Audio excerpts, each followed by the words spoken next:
Bismillahirrahmanirrahim. Innal hamdalillah nahmaduhu wa nasta'inuhu wa nastaghfiruh wa na'udzu billahi min shururi anfusina wa min sayyiati a'malina. May yahdihillahu fala mudilla lahu wa may yudlil fala hadiya lahu. Wa asyhadu an la ilaha illallah wa anna Muhammadan abduhu wa rasuluh.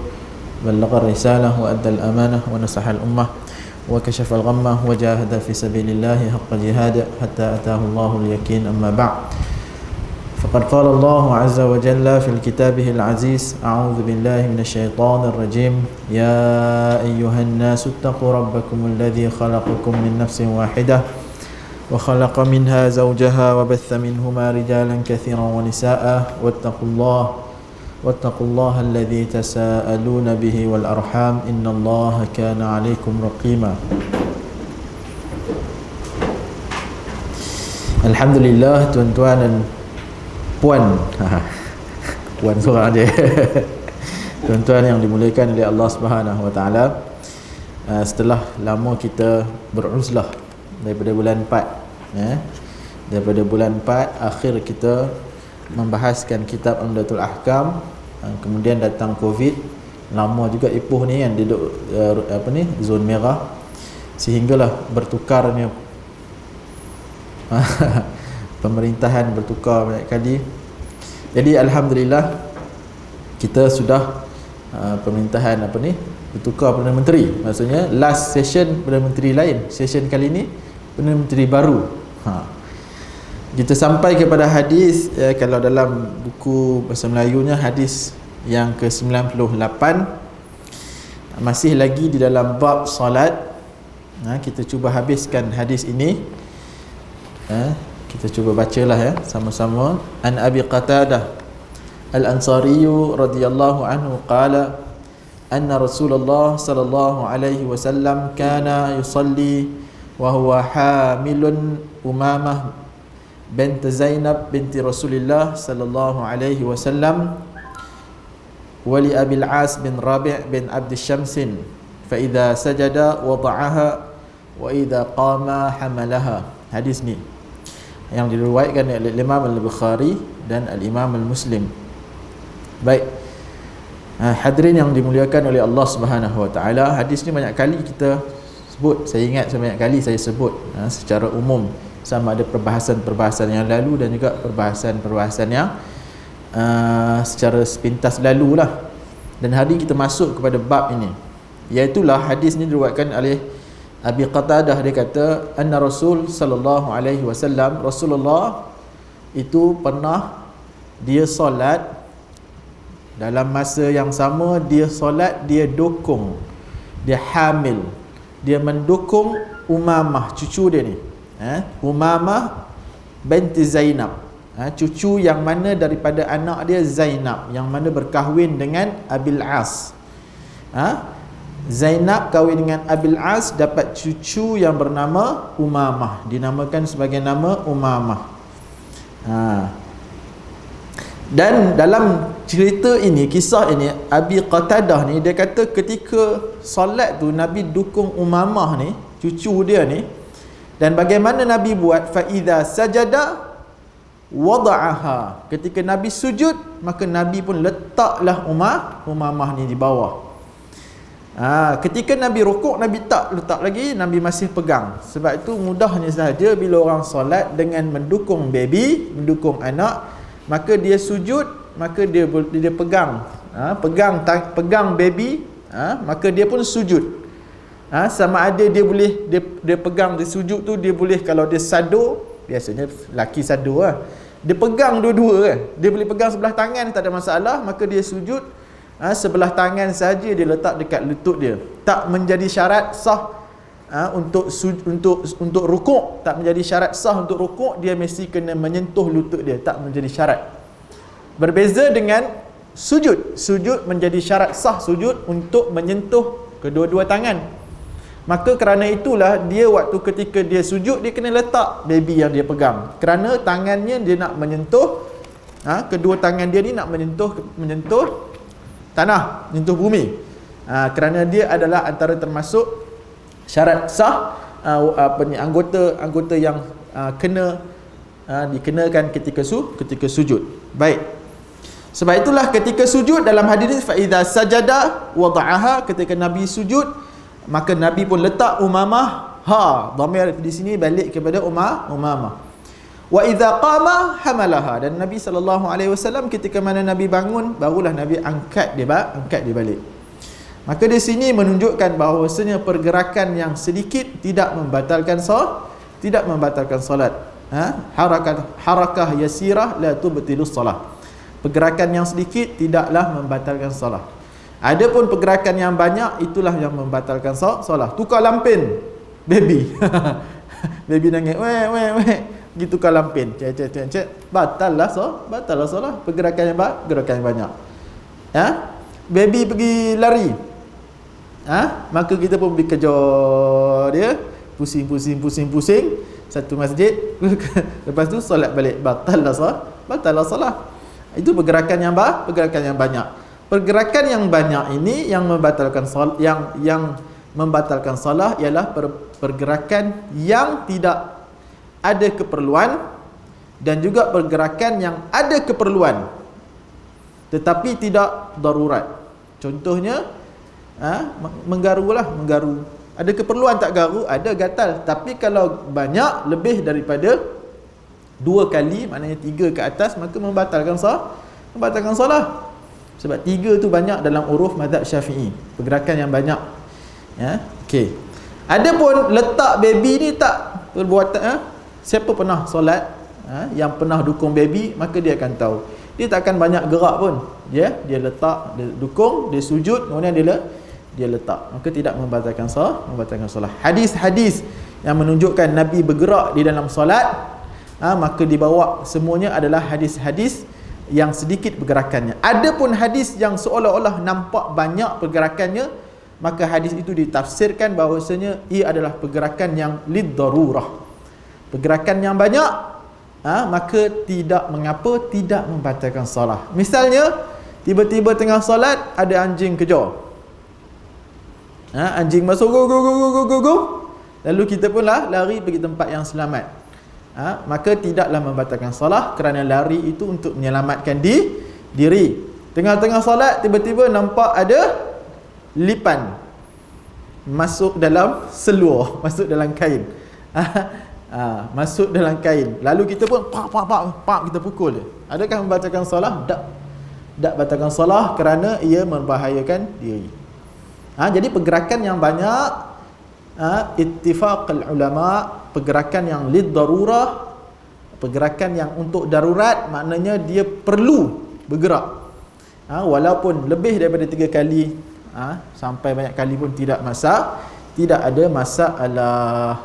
Dukung baby ni tak darurat, dukung baby ni hajat, keperluan, tak dukung pun boleh. Lalu dukung baby, jadi kena pastikan dukung baby itu kita tidak gerak banyak pun, insya-Allah banyak kali dah. Cuma musim Covid ni dah lama dah tak merasa dukung baby ke tuan-tuan, dah lama. Kalau tidak kita solat pergi buat masjid dukung baby kan. Musim Covid ni tak boleh lah. Lama dah rasa tak dapat dukung baby pergi kalau kat rumah siapa nak dukung, lentak kan. Okey.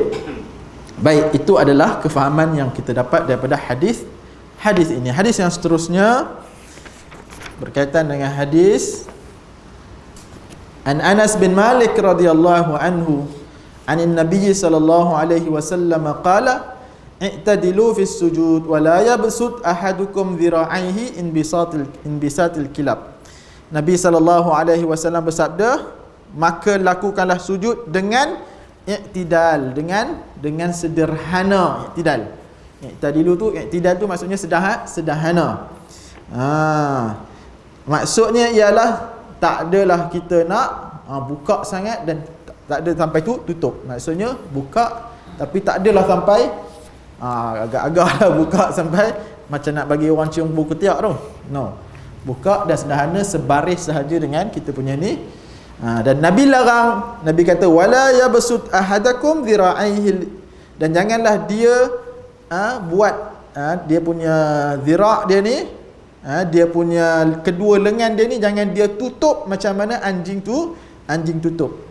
Jangan dia bentangkan macam anjing tak boleh anjing. Kan anjing duduk sana, dia tutup kan. So ketika kita sujud pun jangan ditutup, jangan ditutup macam tu, sujud jangan, ya. Okey, baik. Hadis yang seterusnya, tapi kalau dia buat, adakah batalkan solat? Tak batalkan solat. Cuma ulama mengatakan hukumnya makruh kerana tasyabbuh dengan binatang. Perkara yang tasyabbuh dengan binatang memang makruh, melainkan lil hajah. Ya, cikgu mengajar kat sekolah, ataupun tiba-tiba kita dalam rumah, kan kita dalam rumah kadang-kadang dengan anak kita jadi kartun dengan anak-anak, anak kecil kan. Tapi ayah dia tahu. Jadi dia pun tiba-tiba je buat jadi apa? Jadi anjing tanpa sebarang keperluan. Maka ini adalah perkara yang makruh. Banyak larangan-larangan yang Nabi datangkan dalam solat. Jangan macam keldai, jangan macam unta, jangan macam anjing. Semua ini larangan yang menunjukkan bahawasanya tasyabbuh bil hayawanat makruh. Maka tasyabbuh ataupun kita buat macam haiwan ni adalah makruh kerana ia mencalarkan maruah. Tuan-tuan cuba tengok sekali tiba-tiba ustaz buat gaya monyet. Kalau ragging kan, bully kat sekolah, tuan-tuan kena buat apa? Cuba dia suruh buat gaya monyet. Kan, saya pernah kena tak? Siapa duduk asrama memang buat gaya monyet, buat gaya anjing, buat gaya babi. Itu ragging yang paling simple lah tu. Ragging yang paling tak berbahaya lah kita kata. Rasanya kalau siapa masuk asrama semua kena gini. Saya pun pernah kena kan, dia suruh buat monyet dan sebagainya. Sebab apa? Dia nak mentertawakan perbuatan kita. Tak ada punya cuba buat gaya ulama, tak ada. Kalau buat gaya ulama, dia takkan seronok. Sebab orang seronok tengok kita buat macam tu. Sebab itulah kalau tuan-tuan tengok raja lawak misalnya, orang seronok benda yang boleh buat gembira. Penceramah yang buat lawak, orang seronok sebab boleh gembira santai. Ceramah macam buku macam ni, berapa orang je datang, berapa orang je tengok, 15-20 orang. Ceramah yang ilmu saja berapa orang saja kan. Maknanya datang ni betul-betul nak ilmu. Ceramah yang cerita-cerita bukan-bukan, tu wali tu terbang, wali ni terbang, kan, ayam boleh keluar jadi jadi betul, tunjuk tu keluar jadi ayam betul. Orang suka cerita-cerita gini, orang suka. Tak kisahlah sampai 20,000 tengok pun kan. Memang orang suka cerita pelik-pelik gini.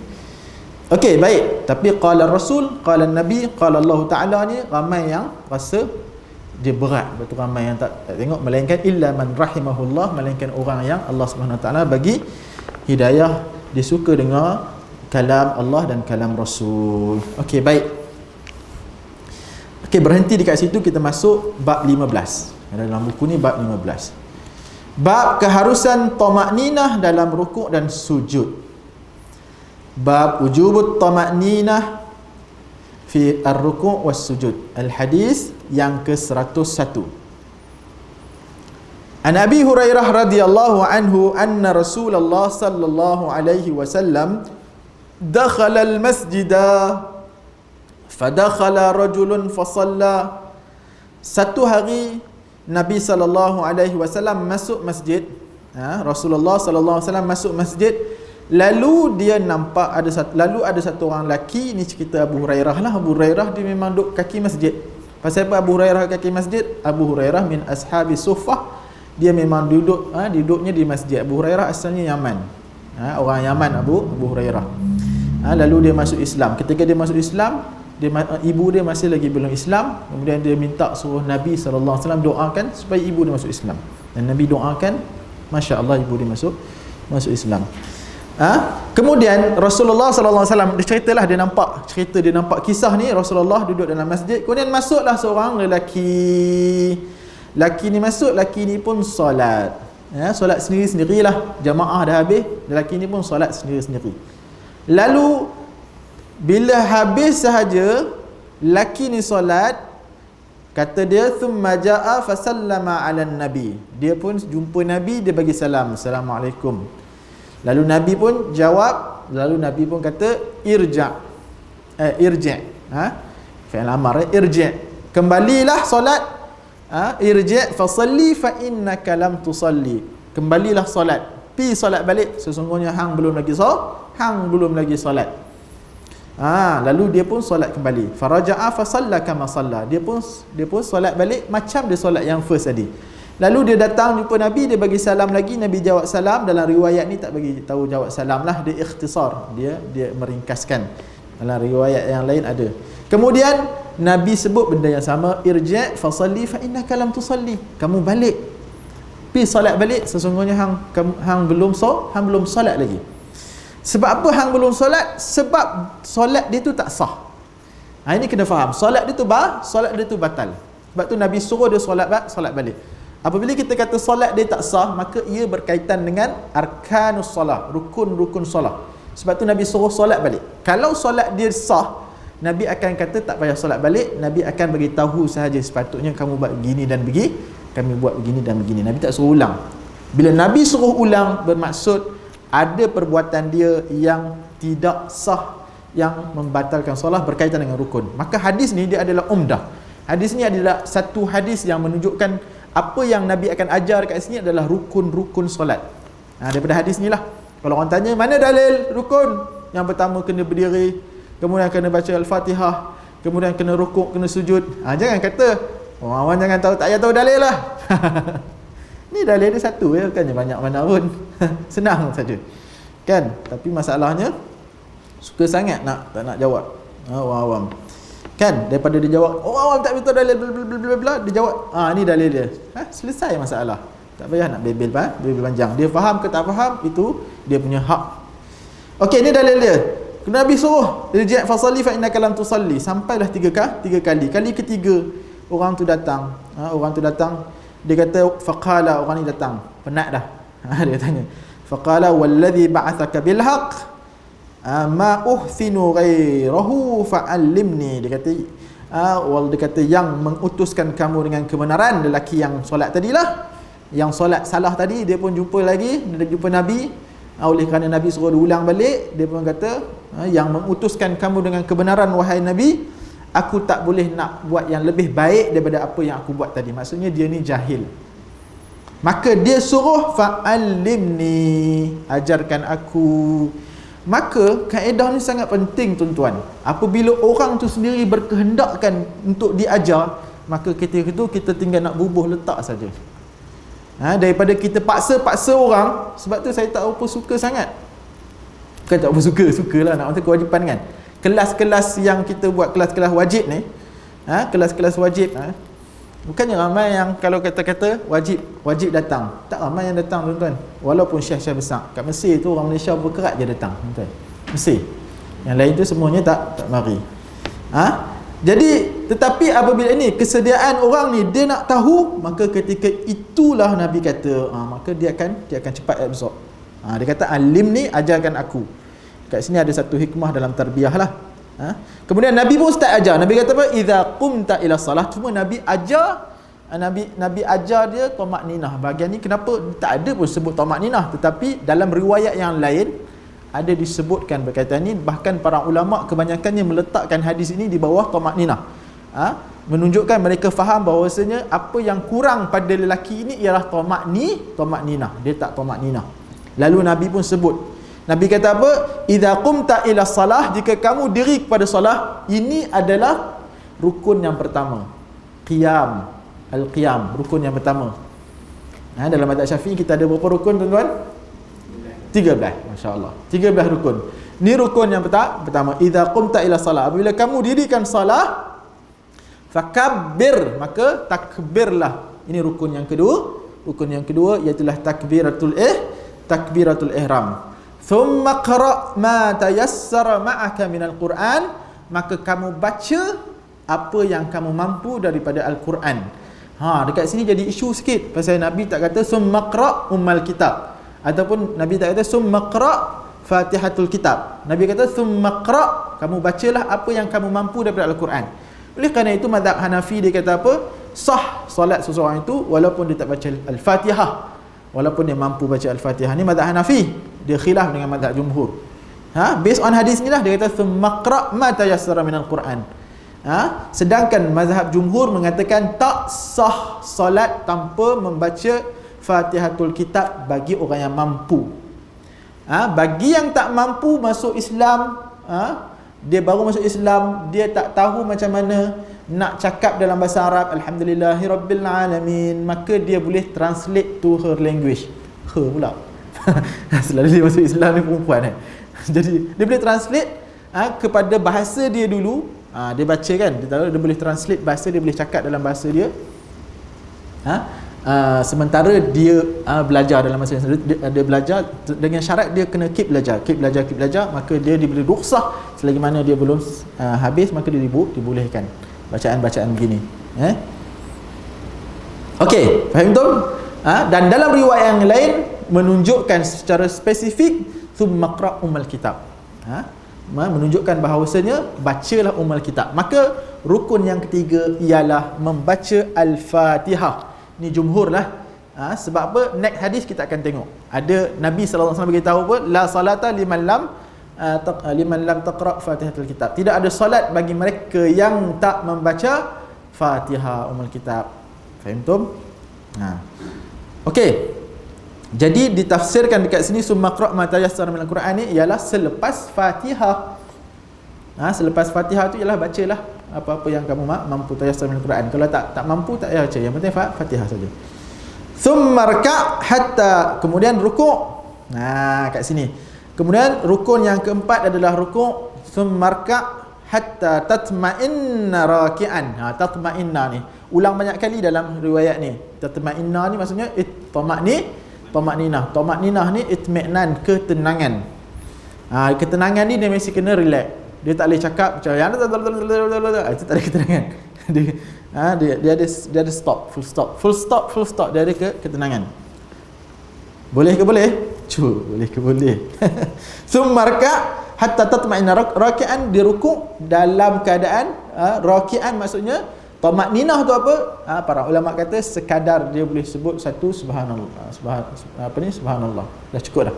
Yang penting dia ada tamakninah. Dia tak boleh nak naik balik. Macam tu tak sah. Dan kemungkinan inilah yang dilakukan oleh orang tadi. Dia tak tamakninah. Kemudian Nabi kata summa rfa' hatta ta'tadilu qa'iman, kemudian i'tidal. Sehinggalah kamu betul-betul berdiri. Kalau dia tak betul diri, baru naik, dia terus turun balik. Dia tak betul-betul lagi, tak habis lagi. Terus duduk, terus pergi kepada sujud, maka tak sah, batal solat dia. Sebab dia tak betul-betul i'tidal, betul-betul berdiri. Okey.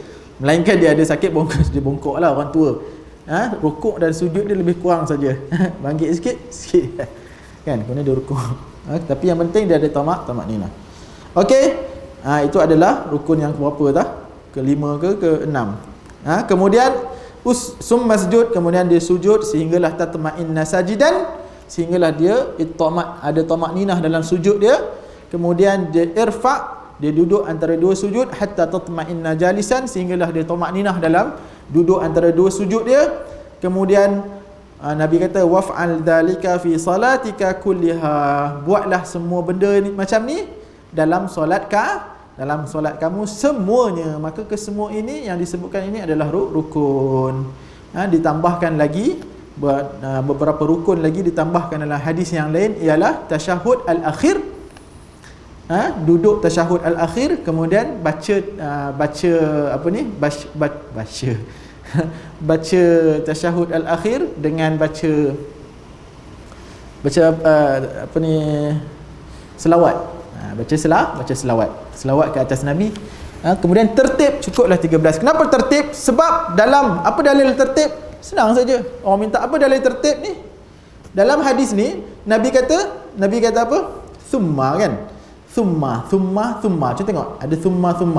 Thumma tu adalah kemudian. Bila ada thumma ni dilalah ala at-tertib, menunjukkan dia tertib, senang.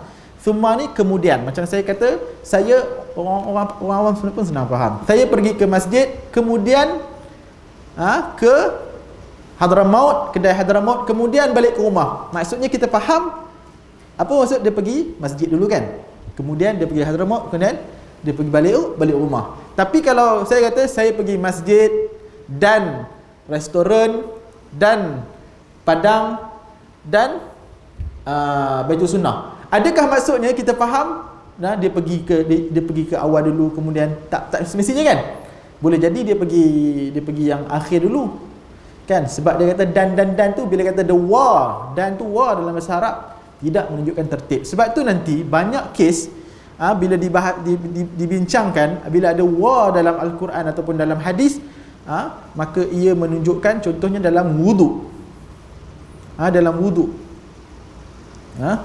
Dalam wudu Allah kata apa? Faghsilu wujuhakum wa aydiyakum ilal marafiq wamsahu bi ru'usikum. Wa, Allah pakai wa. Allah tak kata semua. Oleh kerana itu mazhab Maliki kata tertib tak wajib. Wudu tertib tak wajib sebab pakai wa. Dia jadi khilaf. Sedangkan mazhab Syafi'i kata apa? Kata wajib dia pakai dalil yang lain. Sebab itulah yang ini benda yang menyebabkan khilaf. Wa dengan summa. Wa dan summa ni menyebabkan khilaf para ulama. Dan bila dikata summa, maka clear lah. Bila kata summa, maka dia clear lah, menunjukkan ia tertib.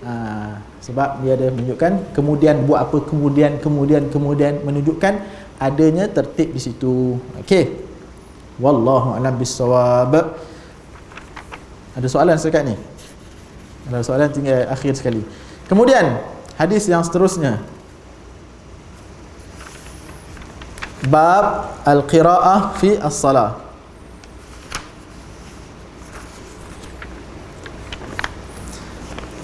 An Ubadah bin Samit. Kalau tengok dalam buku ni, dia ada bab baru kan, bab ke-16. Muka surat 72 kan. Bacaan dalam solat. An Ubadah bin Samit anna Rasulullah sallallahu alaihi wasallam qala la salata liman lam yaqra bi Fatihatil Kitab. Kata Ubadah bin Samit. Tuan-tuan, Ubadah bin Samit ni siapa tuan-tuan? Dia adalah seorang sahabat. Ubadah bin Samit ni kisah dia ajib, kisah dia seronok untuk dibaca. Dia adalah seorang sahabat Nabi sallallahu alaihi wasallam daripada kalangan Ansar.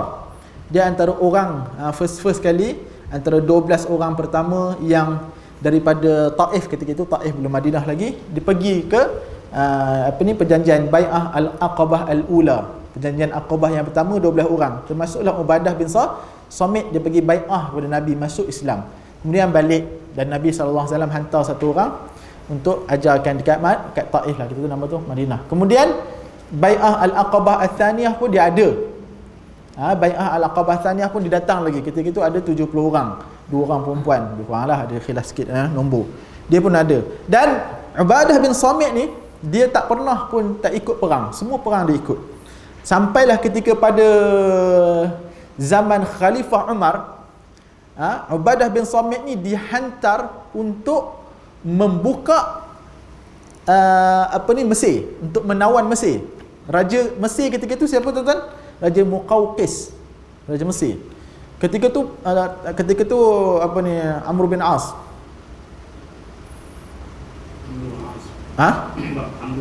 Amr bin As yang mengetuai menjadi panglima. Tak silap saya, Amr bin As yang mengetuai panglima lama sampai 7 bulan berlawan dekat hudud, dekat benteng, dekat benteng masing-masing. Sampailah Umar hantar risalah atau surat, awak lama sangat ni, 7 bulan ni, antum ni cuba betulkan niat balik. Kamu bukannya nakkan dunia tetapi nakkan Allah SWT. Kemudian dia hantarkan 4 orang yang Umar kata kekuatan mereka ni, satu orang mereka ibarat 1000, lebih kurang lah macam tu dalam kisah sejarah. Ada sebahagian khilaf sikit sejarah lah. Yang penting ada dalam kitab sejarah. Dan peperangan ni sampailah Raja Muqawqis ni, dia takut 7 bulan ni tak surrender lagi. Yang ni saya nak cerita sikit, kita nak kaitkan dengan isu semasa. Tak surrender lagi 7 bulan dekat luar tu, dekat benteng, duk berlawan dengan orang yang jaga perbatasan lah, orang yang jaga lawan, dan orang Islam tak surrender 7 bulan dekat luar tu untuk nak pecah masuk untuk nak masuk ke Mesir. Sampailah Raja Muqawqis hantar 2 orang pergi berunding. Kita settle lah, kita settle 7 bulan dah ni, orang kamu pun dah ramai mati, makanan pun mesti dah kurang, kita settle lah. Hantar 2 orang ni, dia pertawan sekejap, 2 hari, duduk 2 hari, kemudian dia berkata untuk ni lah kami tak terima. Tapi dia bertawan dulu. Muqawqis Raja Muqawqis, Raja Mesir itu dah pening nak, dia pening bunuh ke aku punya ni, dah pening. Tapi apa yang berlaku, bila dipulangkan balik dua orang ni, dia pun cerita kat Raja Muqawqis, kami melihat, subhanallah, dia kata kami melihat bagaimana seorang ketua boleh duduk dengan orang semua sama, tidak ada perbezaan antara orang, boleh makan sekali, solat sekali. Apabila mereka solat sungguh khusyuk dalam keadaan mereka solat bla bla bla bla, bila makan, cerita yang sungguh menunjukkan kekuatan mereka, kesatuan mereka. Muqawqis lah, dia takut dah ni. Muqawqis tambah takut. Kemudian dia hantar balik utusan, dia kata panggil depa, jumpa aku terus. Dia sendiri nak bagi negotiate. Antara yang masuk 10 orang dihantar. Amr bin As hantar 10 orang, antaranya Ubadah bin Samit yang jadi ketua 10 orang negotiate ni. Tuan-tuan, berani ni tuan-tuan, masuk tempat musuh ni tuan-tuan. 10 orang ni tengah perang. Masuk tu boleh saja dia akan bunuh. Hang masuk dekat kubu musuh kot. Dekat dalam negara Mesir tu hang masuk, boleh saja dibunuh. Tetapi kerana nakkan kebenaran, nak sampaikan kebenaran, tak apa, tak kisah. Masuk. Ni kita dak tuan-tuan. Kata je singa singa. Tapi ajak muzakarah sama-sama orang Islam pun tak mau. Nak pergi ziarah ajak muzakarah pun kadang-kadang tak mau. Singa ke? Singa apa ni? Tapi kata nak tahu kebenaran, kita tak takut bla bla bla, tapi ajak muzakarah pun lari, tak mau. Tikui pun tak macam tu kan. Tikui pun berani kadang dia keluar kan. Ni, tapi tengok ni tuan-tuan, Ubadah bin Samit, dia pun masuk dalam 10 orang. Ubadah bin Samit ni dia gelap sikit. Dia gelap, dia hitam. Orang kata dia sebenarnya tak hitam sangat, dia kulit dia coklat sawo matang. Tapi oleh kerana lama, Wahbah Az-Zuhaili dia tahqiqkan kisah ni, dia kata oleh kerana dia lama berpanas waktu perang tu, dan perjalanan yang panas menyebabkan Ubadah bin Samit ni dia jadi hitam. Ada orang yang memang senang kulit dia jadi hitam, ada orang yang memang susah kulit dia jadi hitam. Saya antara yang senang kulit jadi hitam. Okey. Jadi Raja Muqawqis ni resis tuan-tuan. Mesir ni resis. Dia nampak sahaja Ubadah bin Samit di ke depan, dia kata, hantar yang hitam ni ke belakang, bawa main yang lain, aku takut. Tuan-tuan, tengok. Ini sifat orang kafir. Dengan hitam pun takut. Ni sifat orang kafir, tuan-tuan. I'tiqad jahiliah dia pun memang ada sangka buruk dekat benda-benda hitam, ada benda yang sial, color, ada benda yang sial. Color dia pun ada benda-benda yang sial. Dia pun tak mau. Tu ada benda-benda ni. Nombor sial, hari sial. Itu memang i'tiqad yang ada dalam jiwa orang kafir. Sebab mereka ni sentiasa gudah gulana. Bila mereka pakai baju kuning je contohnya, tiba-tiba ada buruk jadi kat mereka kata baju kuning. Sial lah ni. Bila masuk bulan Safar je ada benda buruk berlaku, dia kata bulan Safar lah ni. Disalahkan bulan, disalahkan nombor, disalahkan hari dan sebagainya, seperti mana orang jahiliah. Sebab tu datang Nabi engkarkan semua ni. Orang beriktikad macam ni, Nabi engkarkan semua ni. Tidak ada kesialan pada bulan Safar, tidak ada sial pada hari, tidak ada sial pada bunyi burung, semua Nabi engkar. Fahamlah kot kan, fatwa pun ada sampai sekarang, mandi Safar semua tak boleh. Ada juga yang duk nak ustaz-ustaz yang pertahankan. Bila kita ajak muzakarah senyap 1000 kata. Okey, baik. So Ubadah bin Samit itulah dia. Dan Ubadah bin Samit ni, apa kata Raja Muqawqis sebelum kita masuk ni? Raja Muqawqis dia kata, kami kesian tengok kamu. Dia cuba nak rasuah. Kamu kemungkinan dah ramai yang mati. Bekalan makanan pun dah kurang. Apa kata, tak apalah, aku bagi setiap daripada korang ni 1 dinar. Kemudian aku bagi dekat panglima korang 100 dinar atau 1000 dinar. Korang baliklah. Tak payahlah kita perang. Negotiate. Tak payahlah kita berdamai. Apa kata Ubadah bin Samit? Ubadah bin Samit kata apa? Kemudian dia tambah lagi, Raja Muqawqis kata, ni satgi tentera Rom nak datang ni. Tentera Rom tengah duit nak datang ni, nak bantu kami ni. Dia cuba takutkan. Kalau tentera Rom datang, kamu tahulah tentera Rom ni memang tak ada belas kasihan. Memang habislah mati kamu. Apa kata Ubadah bin Samit? Dia kata, kalau kamu ingat kami takut mati, kamu silap. Kerana mati itulah kami punya impian. Kami datang, kami berjihad memang untuk mati. Sama ada dua sahaja. Kamu kalau mati di medan jihad ataupun kami balik dalam menang. So 3 benda kami tawarkan. Ubadah bin Samit kata apa? Yang pertama, semua kamu masuk Islam. Kalau tak nak masuk Islam, bayar jizyah. Maksudnya mengakulah surrender dan duduk di bawah pemerintahan orang Islam. Perang, biasalah. Jangan duduk melawan. Duduk bawah pemerintahan kami, pemerintahan Islam, dan bayar jizyah. Yang ketiga, kalau tak nak dua ni, perang. Tuan-tuan, bayangkan ni, duduk dalam kubu musuh, boleh cakap benda ni tuan-tuan, tiga ni. Tak takut ke sekali orang tu marah, naya-naya jangan kena perang. Tapi oleh kerana mereka ni ada sifat positif, ni kita panggil al-fa'lu, sifat positif. Mereka ada sifat yang berani. Ubadah bin Samit ni berani, tak takut, tak gentar, hanya kepada Allah SWT. Maka disebut benda yang itu. Dan akhir sekali Raja Muqawqis tak nak pun tiga ni, perang pun tak nak, bayar jizyah pun tak nak, kemudian masuk Islam pun tak nak. Apa yang berlaku? Perang. Tetap perang lah sampai senang perang, dan akhirnya tertewas. Tertewas juga Raja Muqawqis dan juga dia punya tentera-tentera dia kacau bilang. Ini dia pergi perang Saraf, perang Saraf. Sebab dia bagi ketakutan kepada Raja Muqawqis. Ubadah bin Samit kata, kalau kamu takut aku ni hitam, kamu takut aku ni orang ramai lagi yang kami tinggal tu tengah dekat belakang kubur tu semua hitam-hitam yang lebih hebat daripada aku. Dia bagi perang Saraf. Muqawqis takut. Sampai Muqawqis takut, dan ketakutan ni berpanjangan sehinggalah mereka berperang. Dan last kali mereka tak masuk Islam pun.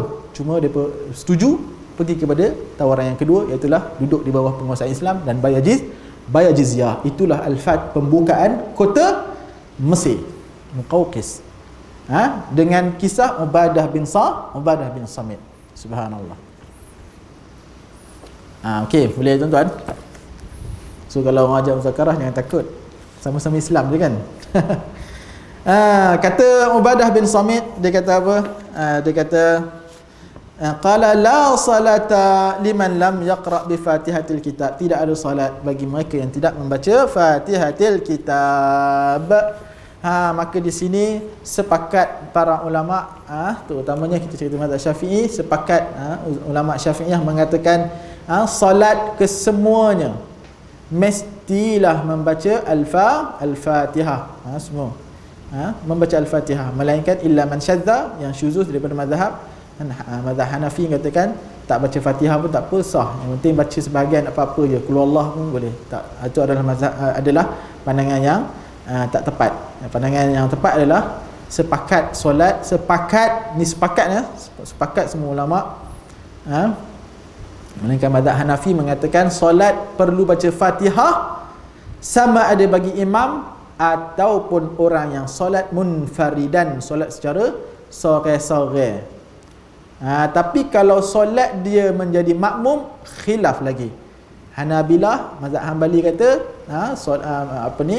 rakaat yang pertama saja baca al-Fatihah, kemudian rakaat yang lain tak apa dah, sebab dia makmum, imam dah tanggung.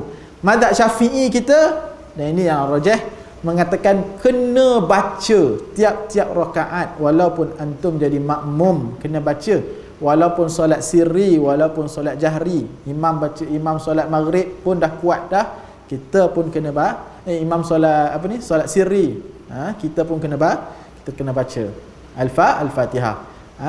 Kalau dia jadi masbuk, maka dah tak wajib dah dia baca Fatihah. Dia angkat takbir, Allahu Akbar, imam terus rukuk, maka dia terus kena ikut di imam. Ketika itu dah tak jadi wajib, kerana ketika itu kewajipan yang lebih aula baginya ialah mengikut imam. Faham tu? Ada dua perintah dekat situ. Satu perintah ialah perintah mengikut imam, dan satu lagi perintah membaca surah al-Fatihah. Lalu perintah bagi orang yang masbuk, kerana dia dekat dengan perbuatan imam tadi, sedang rukuk, dia kena rukuk. Tapi bagi imam yang muwafiq, imam yang solat dengan masbuk yang muwafiq, dia solat dengan imam daripada awal, maka dia wajib habiskan Fatihah. By hook by crook, kata orang kampung saya. Orang kampung dia kena, walaupun dia lambat baca, imam dah rukuk dulu, dia tak habis baca Fatihah lagi, dia kena juga habiskan baca Fatihah. Imam dah iktidal, dia tak habis baca Fatihah lagi, dia kena habiskan Fatihah. Imam dah sujud, dia tak habis baca Fatihah lagi, dia kena baca Fatihah, sampailah jangan lebih daripada 3 rukun panjang. Faham tak? 3 rukun panjang. Kalau dah lebih daripada 3, kalau dah masuk 3 rukun panjang, habis 3 rukun panjang, maka dia sudahlah terbatal kalau dia tidak lagi meniatkan untuk mufaraqah. Ataupun dia ada 2 cara saja, dia niat mufaraqah ataupun dia terus pergi kepada tempat imam dah tengah nak sujud yang kali kedua, kemudian dia terus pergi sujud kali kedua. Sebab dia tahu dah tak habis, dah tak boleh dah, dia pun terus pergi. Faham? Itu 3 rukun panjang bagi orang yang ashabul uzur. Ada keperluan, contohnya dia baca lambat, itu maksud 3 rukun panjang. Tapi kalau sengaja dia dah relax, dia dah habis pun Fatihah tapi dia saja malas nak rukuk dengan imam, maka 2 rukun sahaja. Imam dah iktidal, maka dia tak lagi imam dah iktidal, kemudian dia masih lagi tidak rukuk, maka batal solat dia sengaja. Kalau sengaja 2 rukun, dia tak kira rukun pendek ke rukun panjang. Faham Ada perbezaan tu dalam mazhab Syafi'i. 2 rukun batal bagi mereka yang sengaja tak nak ikut, tetapi kalau ada keperluan, ada uzur, maka 3 rukun panjang. Panjang ni apa? Rukun pendek dalam solat ni ada 2 tempat je. Iktidal dengan duduk antara 2 sujud, rukun pendek. Tu tak dikira. Wallahu a'lam bisawab. Okey, apa dah? Ada soalan. Ada soalan. Tafadhal. Bagaimana pandangan komen Ustaz tentang pandangan atau komen Albani dalam buku beliau? Katakan mendalilkan ayat suratul Araf ayat 202, 204.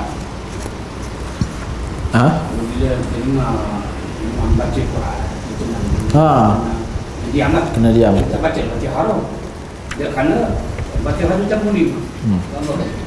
Fa idza quri'a al-Quran fastami'u lahu wa ansitu la'allakum turhamun. Maka ini antara dalil yang bagi mazhab yang mengatakan tak perlu dah baca dan dia kena dengar apa yang imam baca. Maka mazhab Syafi'i jawab balik, memang dia kena maka kewajipan dekat situ ada 2. Satu, kewajipan dia mendengar imam baca, dan kewajipan membaca Al-Fatihah. Dan kewajipan membaca Al-Fatihah lebih dia rukun, maka dia kalah kat situ.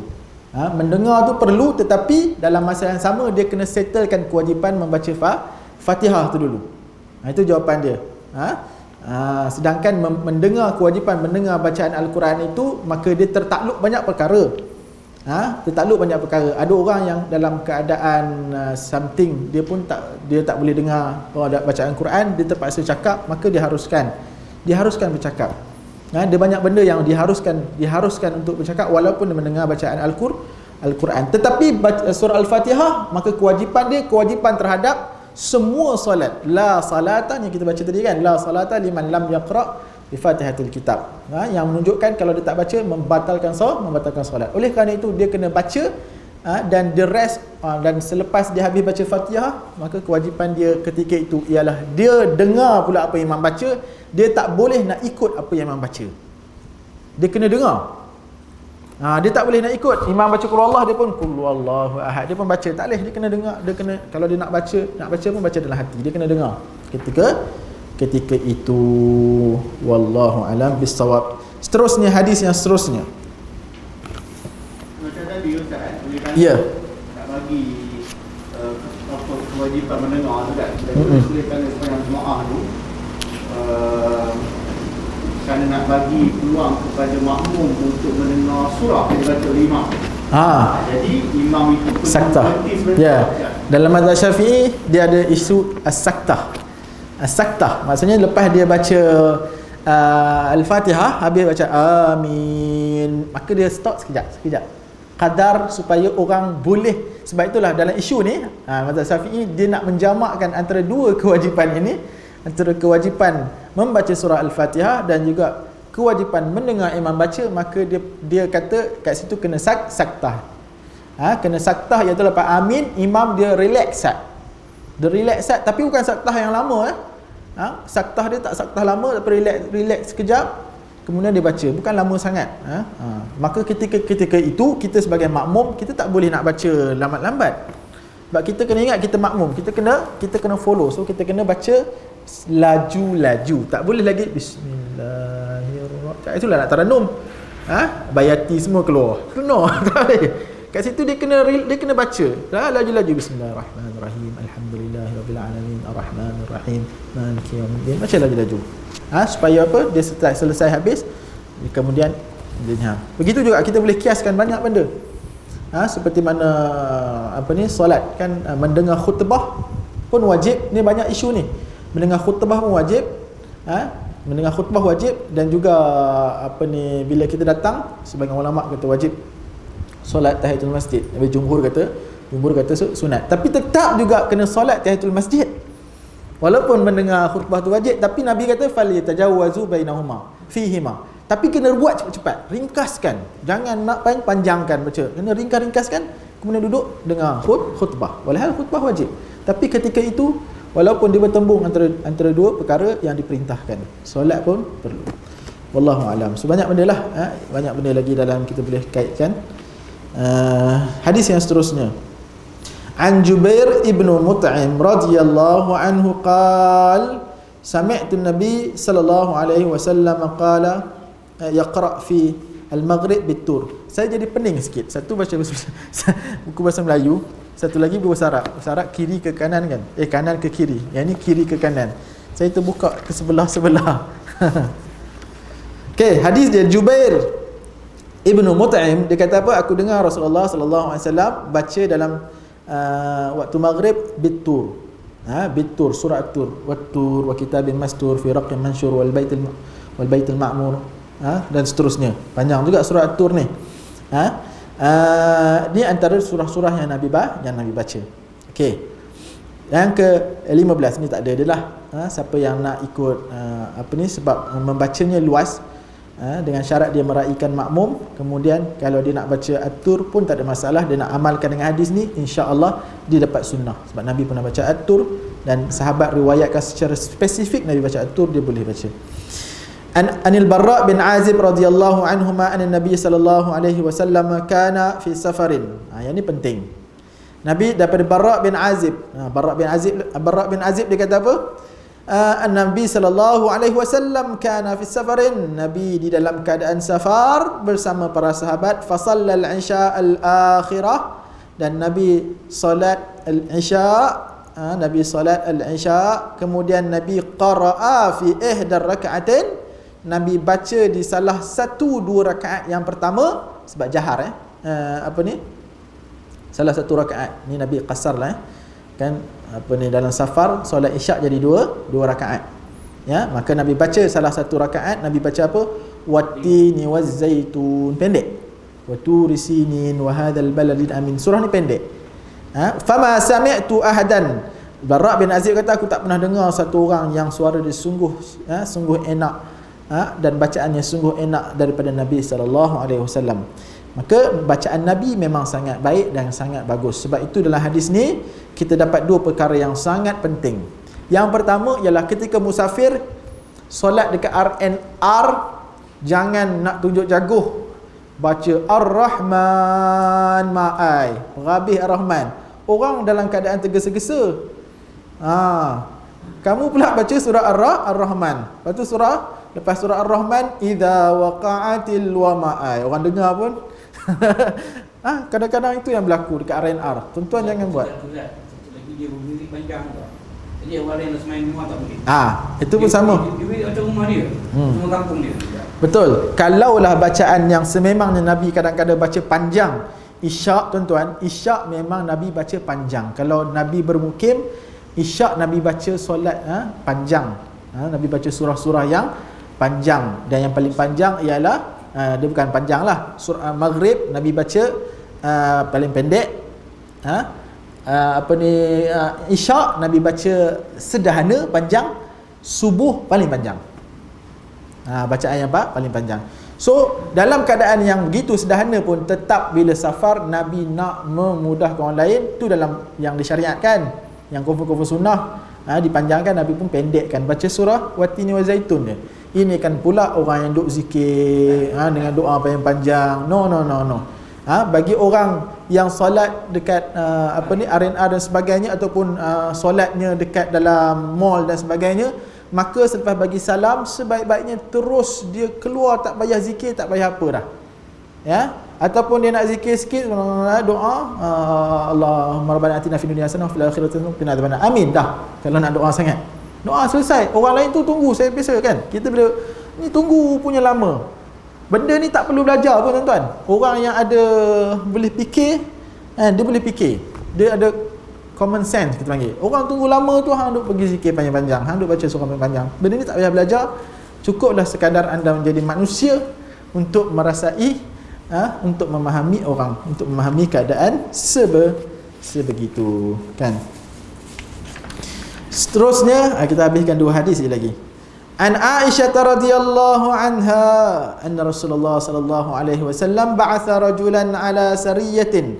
Daripada Aisyah katanya Nabi sallallahu alaihi wasallam mengutuskan satu pasukan, mengutuskan lelaki-lelaki ala sariyah. Sariyah ni ialah perang yang tidak disertai oleh Nabi. Kalau ghazwah, perang yang disertai oleh Nabi. Kalau sariyah ni peperangan kecil lah, so Nabi tak serta. Kemudian fakana yaqra li ashabihi fi salatihim. Kemudian ada satu orang tu dia jadi imam, maka dia baca dekat solat, dia jadi imam, maka dia baca surah, kemudian dia akan khatamkan dekat rakaat yang kedua qul huwallahu ahad. Setiap kali solat rakaat kedua dia akan khatamkan dengan qul huwallahu ahad. Lepas Fatihah qul huwallahu ahad. Semua solat lepas tu dia khatam. Solat yang jahar lah. Kalau solat yang tak jahar tak dengar lah. Qul huwallahu ahad, qul huwallahu ahad, rakaat yang kedua. Sahabat Nabi pelik, benda ni tak pernah Nabi buat. Ni sekali adalah masuk isu bid'ah boleh lah ni. Dia pun duk pakai hadis ni juga ni. Lalu falamma raja'u zakaru dzalika li Rasulillah sallallahu alaihi wasallam. Apabila mereka balik, mereka pun tanyalah, orang-orang yang jadi makmum tadi, dia pun tanya lepas habis sariyah, dia pun tanya Nabi, wahai Nabi, dia pun cerita, dia ni imam kepada kami, setiap kali imam maka dia rakaat kedua dia baca qul Allah. Apa kata? Maka Nabi tanya, saluhu, tanya dia, li ayyi syai'in yasna' dzalik. Tanya dia pasal apa dia buat gitu. Ya, Nabi nampak, Nabi suruh orang supaya bertanya. Nabi suruh orang tanya dia dulu, kenapa sebab dia buat begitu. Ini ada satu konsep, satu isyarat yang sangat besar buat gitu. Jangan mandai-mandai dia tafsirkan perbuatan orang. Kita tanya dulu kenapa dia buat begitu. Lalu sahabat pun tanya, lalu dia pun jawab apa? Li'annaha sifatur rahman azza wa jal fa ana uhibbu an aqra'a biha. Kerana ia adalah sifatur rahman. Surah Qul Allah ni tuan-tuan, surah yang mengandungi tauhid, uluhiyah, rububiyah, asma wa sifat. Tiga-tiga tu ada dalam tu. Siapa yang engkar tauhid uluhiyah ni, dalam ni ada Qul Allahu ahad, Allah tu satu. Allah samad, Allah tu tempat bergantung. Samad tempat bergantung adalah rububiyah. Mempercayai bahawasanya menggantungkan sesuatu kita pada Allah adalah Rabb. Kita yakin Allah yang memelihara, Allah yang manfaat, mudarat, lalu kita bergantung dengan Allah Azza wa Jal. Maka itu adalah kemudian Allah lam yalid wa lam yulad wa lam yakun lahu kufuwan ahad. Dan ini juga adalah terkandung, dan dalam masa yang sama yang sebut-sebut sifat-sifat yang sebut tadi adalah termasuk dalam sifat asma wa sifat. Okey, baik. Fahim tak? Lalu dia suka baca kerana ia mengandungi sifat Ar-Rahman, sifat Allah Subhanahu wa taala.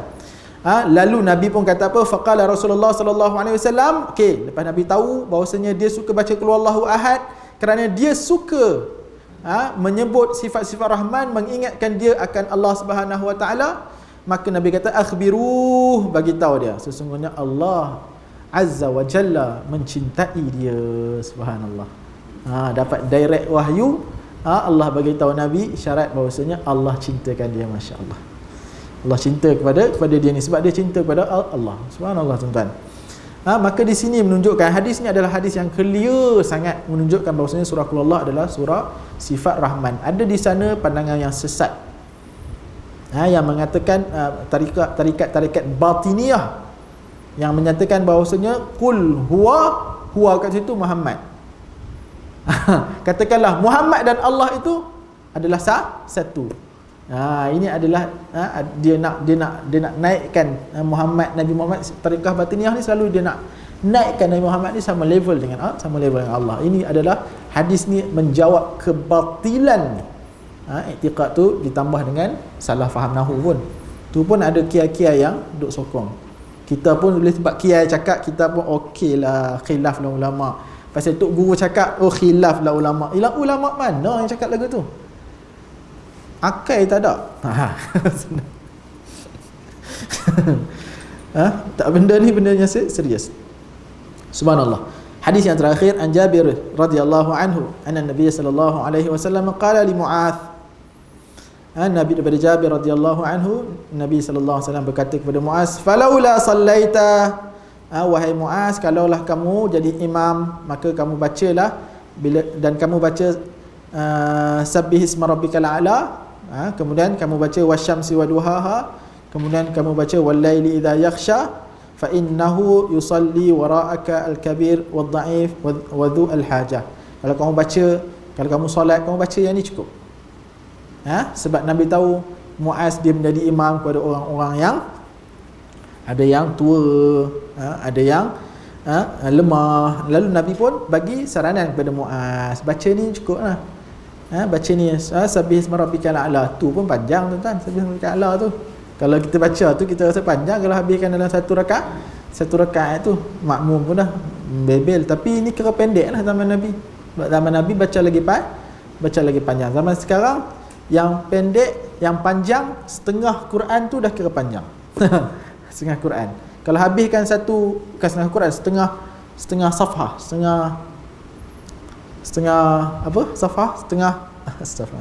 setengah lembaran, setengah helai. Tu dah kira panjang. So kalau kurang daripada setengah tu pendek. Walail, ni pun panjang juga. Wasyamsi waduhaha, ni pun panjang kan. Panjang dari sudut huruf kita lah. Wallahu alam bissawab. Tapi faedah yang sangat penting dekat sini ialah Nabi suruh dia sebab berbeza panjang pendek, berbeza daripada zaman ke zaman, tetapi maqasid dia tu ada. Maqasid daripada hadis ni apa? Maqasid dia ialah meraihkan orang-orang yang solat di belakang kita. Ada orang tua, ada orang yang dhaif. So kalau ada orang-orang begini, maka tak payah solat panjang-panjang, boleh buat solat pendek-pendek sahaja. Melainkan kalau kamu solat sunat, solat tarawih, tak ada masalah panjang-panjang. Sebab apa? Sebab di sana solat sunat dia dah tak wajib berdiri. Dia boleh banyak benda yang diringankan. Dia boleh duduk, daripada awal dia boleh duduk. Khilafan solat wajib ni, ketua kaki orang tua kan. Wallahu alam bissawab. Kalau ada soalan bolehlah tanya. Satu soalan.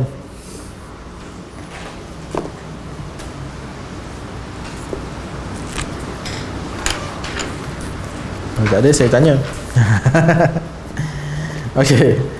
Jadi alhamdulillah, ini sahaja kita dah habis sampai muka surat yang ke hadis yang ke 107. Next insya-Allah bulan depan kita akan masuk bab tidak mengeraskan bacaan bismillah di dalam solat. Hanya membaca dalam keadaan sir. Okey. Wallahu alam bisawab. Apa yang baik datang dari Allah SWT, yang tidak baik atas kelemahan saya sendiri. Moga-moga Allah SWT beri kita waladzina yastami'una al-qaul fayattabi'una ahsanah. Mereka yang mendengarkan firman-firman Allah, hadis Nabi sallallahu alaihi wasallam, maka mereka pun mengikutinya. Moga Allah SWT beri kekuatan untuk saya dan tuan-tuan untuk ikut sunnah Nabi sallallahu alaihi wasallam. Aqulu qawli hadza wa astaghfirullah li wa lakum wa li sa'iril muslimin wal muslimat. Assalamualaikum warahmatullahi wabarakatuh. Subhanakallahumma wa bihamdika asyhadu an la ilaha illa anta astaghfiruka wa atubu ilaik.